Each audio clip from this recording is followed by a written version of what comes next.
Benzene এবং ফেনলের পারস্পরিক রূপান্তর, এটা আমাদের জৈব রসায়ন একাদশ দ্বাদশ শ্রেণীর জৈব রসায়ন অধ্যায় থেকে আমরা পড়াবো যে কিভাবে বেনজিন থেকে ফেনল রূপান্তরিত করা যায় এবং ফেনল থেকে কিভাবে বেনজিনে আবার ফিরে আসা যায়। এখন বেনজিনের সংকেত তোমরা সবাই জানো, বেনজিন একটি অ্যারোমেটিক যৌগ অর্থাৎ অ্যারোমেটিক হাইড্রোকার্বন, এটা হলো বেনজিন। এই বেনজিনকে আমরা নানাভাবে লিখতে পারি, সেটা এটা না লিখে তোমরা লিখতে পারো C6H6, এটাও বেনজিন, অথবা তোমরা এটাও বলতে পারো বেনজিনের মধ্যে কি থাকবে একান্তর দ্বিবন্ধন, অর্থাৎ এখানে দ্বিবন্ধন দিলে এই কার্বন কার্বন বাদ, এখানে আবার দ্বিবন্ধন থাকবে এটা বাদ, এখানে দিবে এটা বাদ। এইটা হলো আমাদের বেনজিনের সংকেত। ওকে, এই বেনজিন থেকে কিভাবে আমরা ফেনলে কনভার্ট করব, তাহলে বেনজিন তোমরা তো অলরেডি জেনে গেছো, এটা হলো বেনজিন। এই বেনজিন থেকে আমরা প্রস্তুত করব কি ফেনল। ফেনলের সংকেত কি হবে, বেনজিন বলয়ে একটা হাইড্রোজেন পরমাণু অপসারিত হয়ে OH যুক্ত হবে, এটার নাম হবে ফেনল, এটা হবে বেনজিন। ওকে, তার মানে আমরা একবার বেনজিন থেকে ফেনল প্রস্তুত করব, আবার একবার কি তৈরি করব ফেনল থেকে বেনজিন, এটাকে বলা হয় পারস্পরিক রূপান্তর। মনে থাকবে, এটা আমাদের প্রস্তুত করতে হবে, বেনজিন থেকে ফেনল, ফেনল থেকে বেনজিন। ওকে, এখন আমরা দেখাবো কিভাবে এই বেনজিন থেকে ফেনল এবং ফেনল থেকে বেনজিন প্রস্তুত করা সম্ভব। তাহলে প্রথমে আমরা শিখব বেনজিন হতে ফেনল প্রস্তুতকরণ কিভাবে।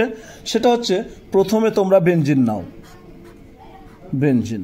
ওকে, এই বেনজিনের মধ্যে তোমরা অনাদ্র অ্যালুমিনিয়াম ক্লোরাইডের উপস্থিতিতে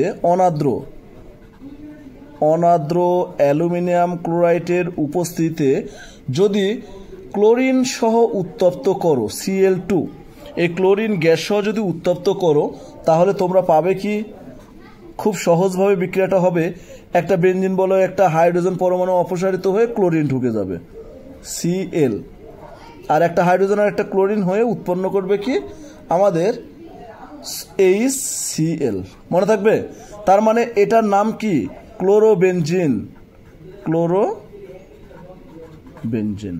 ওকে, এবার এই ক্লোরোবেনজিন যে পেলা, প্রাপ্ত ক্লোরোবেনজিনকে যদি 400 ডিগ্রি সেলসিয়াস তাপমাত্রা এবং 150 মানে 150 অ্যাটম চাপে যদি সোডিয়াম হাইড্রোক্সাইড সহ উত্তপ্ত করো, তাহলে তোমরা কি করবা, প্রথম কথা যে ক্লোরিন বেনজিন পেলে, এই যে ক্লোরোবেনজিন, এই ক্লোরোবেনজিনের মধ্যে তোমরা দিবে সোডিয়াম হাইড্রোক্সাইড। কি থাকবে এখানে, থাকবে 400 ডিগ্রি সেলসিয়াস তাপমাত্রা এবং 150 ATM মানে অ্যাটমসফিয়ার চাপ দিলে তোমরা যে যৌগটা পাবে সে যৌগটার নাম হবে সোডিয়াম ফিনেট। সোডিয়াম ফিনেটের সংকেতটা তোমরা জানোই, বেনজিন বলয় থাকবে, তার সাথে এখানে যুক্ত হবে ONA, এর নাম কি দিবা সোডিয়াম ফিনেট, সোডিয়াম ফিনেট। ঠিক আছে, আর এর সাথে বাদ বাকি তো কিছু প্রোডাক্ট উৎপন্ন হবে, সেটা কি সোডিয়াম ক্লোরাইড প্লাস পানি। ওকে, কিন্তু আমাদের মূল যৌগটা হবে কি সোডিয়াম ফিনেট।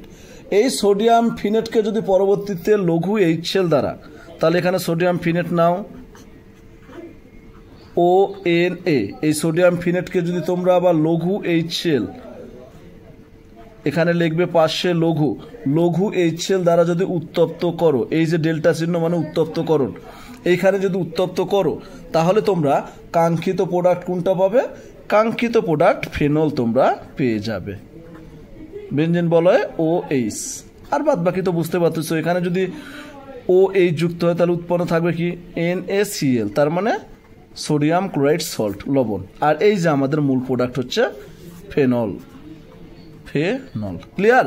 তার মানে মূল কথা, বেনজিন থেকে ফেনল পেতে হলে তোমরা কি করবে, বেনজিন থেকে ফেনল পেতে হলে তোমরা প্রথম কথা হলো যে অনাদ্র অ্যালুমিনিয়াম ক্লোরাইডের উপস্থিতিতে ক্লোরিন সহ যদি বেনজিনকে উত্তপ্ত করো, তাহলে উৎপন্ন হবে ক্লোরোবেনজিন।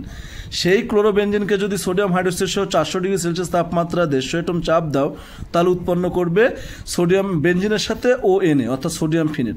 সেই সোডিয়ামকে যদি লঘু HCl দ্বারা উত্তপ্ত করো, পাবে তোমরা ফেনল।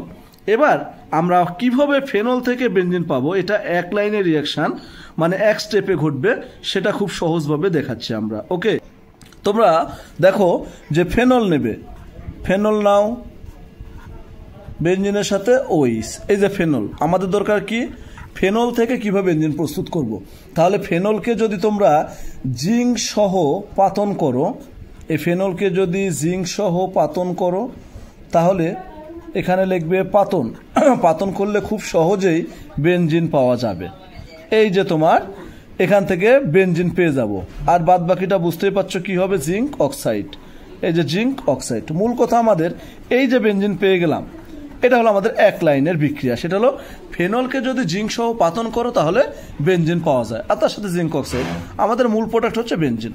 এভাবে কিভাবে বেনজিন থেকে ফেনল এবং ফেনল থেকে বেনজিন প্রস্তুত করা হয় খুব সহজে আমরা এই রিয়াকশানগুলো বের করতে পারি। এটা আমাদের গ নাম্বার অথবা ঘ নাম্বারে প্রশ্ন হতে পারে যে কিভাবে বেনজিন এবং ফেনলের পারস্পরিক রূপান্তর দেখাও।